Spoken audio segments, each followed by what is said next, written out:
Well, we're no longer in Alaska. We're back here in Williamsburg, Virginia.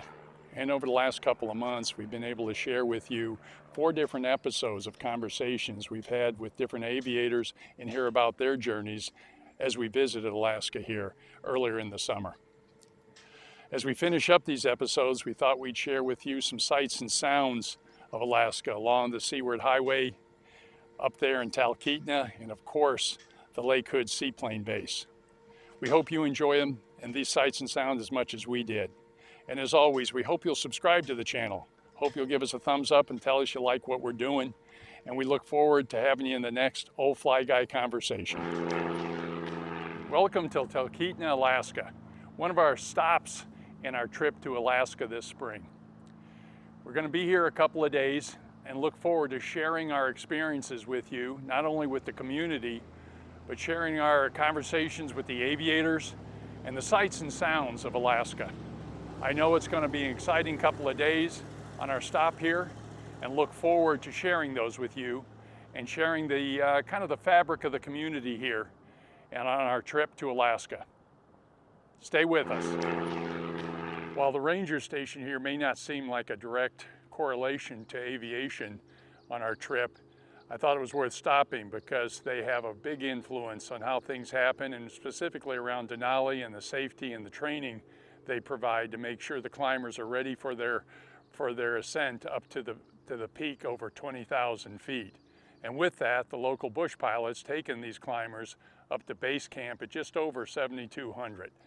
So thought it was worth a shout out and another aspect of Talkeetna here, Alaska, and the influence of aviation.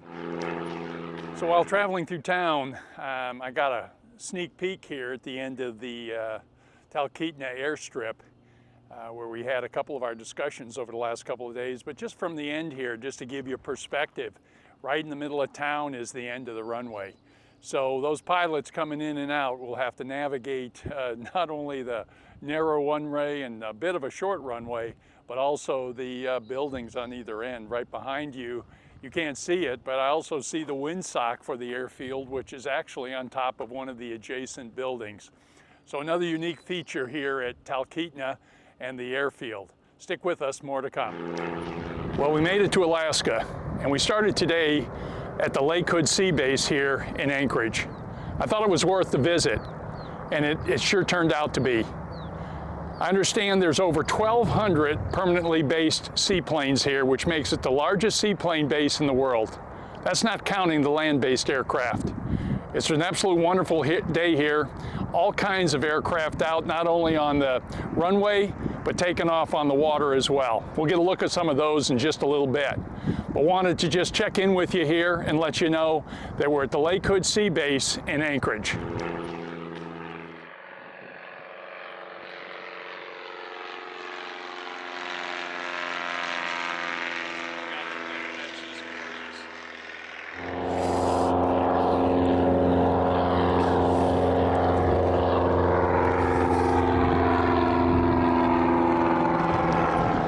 Thought I'd give you another look at that view I've been getting between Anchorage down to Gerwood. Tide's really out, as you can see behind me, but the mountains are beautiful. A lot of snow still on them. So I wanted to stop and add this to our inventory of beautiful sights here in Alaska. Oh, I'm waiting on the train, Alaskan Railroad. I know they're on time. It just must be me having the wrong schedule. Hoping they come by here soon. I need a lift, and I'd like you to see the train. So stay with me. We'll see what happens. Here we go. Beautiful sight, Alaskan Railroad.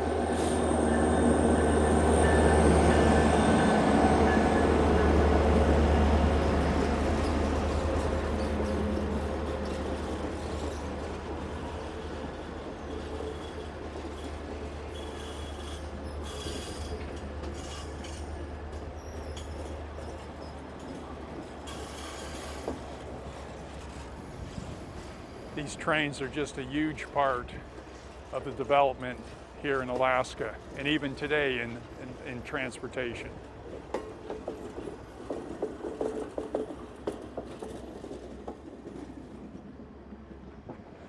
Well, I think it was worth the wait, and I hope you did too. So stay with us. We've got more to see here in Alaska. Well, welcome back to the Old Fly Guy Network. And part of my visit here to Talkeetna, Alaska was visiting the Historical Society. And while I was here, I got in, and I've got Barb and Autumn here, who both help manage this Historical Society. They took me around, showed me some things, but I wanted to get some feedback from them on what they got to show here. So when you get up here, you get a chance to come visit the Historical Society. So Autumn, what do we got to show? Well, the museum has 5 different buildings here that you can go through. This building we're standing in is the original schoolhouse for Talkeetna. The kids went to school here from 1936 to 1971, so there's plenty of people who remember going to school here. And then behind us, we've got an old railroad depot and a section house as well, which holds more of the collection. And then we've got some outbuildings that are set up as trapper cabins. You can see how people used to live. So yeah, we've just got a whole bunch of old artifacts from the founding of the town. We've got a bunch of neat stuff about climbing Denali. We've got a huge mountain model to see and a couple videos. It really gives you an idea of all the influences that created Talkeetna. It's wonderful. I got a chance to go through, and there's just so much to see, and I was almost overwhelmed with all the challenges that one would experience in the early days of getting up here. Barb, what's... Well, I think one of the things that's kind of amusing to me is that not only was this the first schoolhouse, it was also the residence for the teachers. The teachers never got away from the kids. They had to live upstairs. Okay. So I think that's an interesting factor.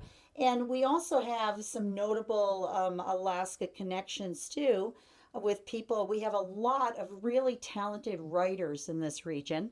And we have a fabulous bookshop here and gift store where you can learn everything you want to about the local area and things that have to do with Alaska in general.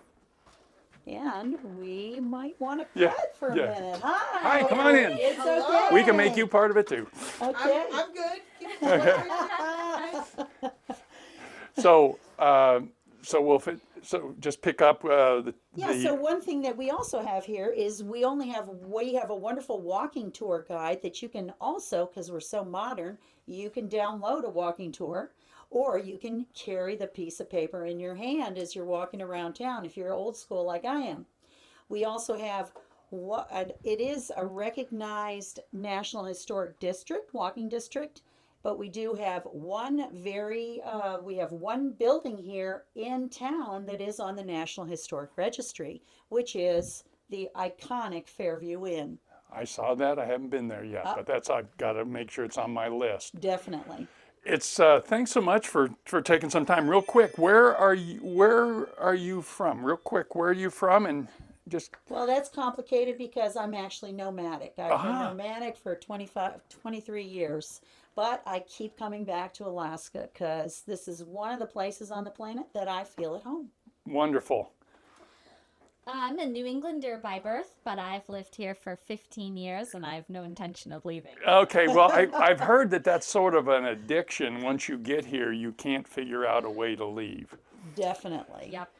So anyway, Barb, Autumn, thanks for stepping in at the last moment to take a little time with the Old Fly Guy and making my journey just a little bit more exciting. So when you're here, glad you came in. When you're here, come visit the Historical Society. See you later.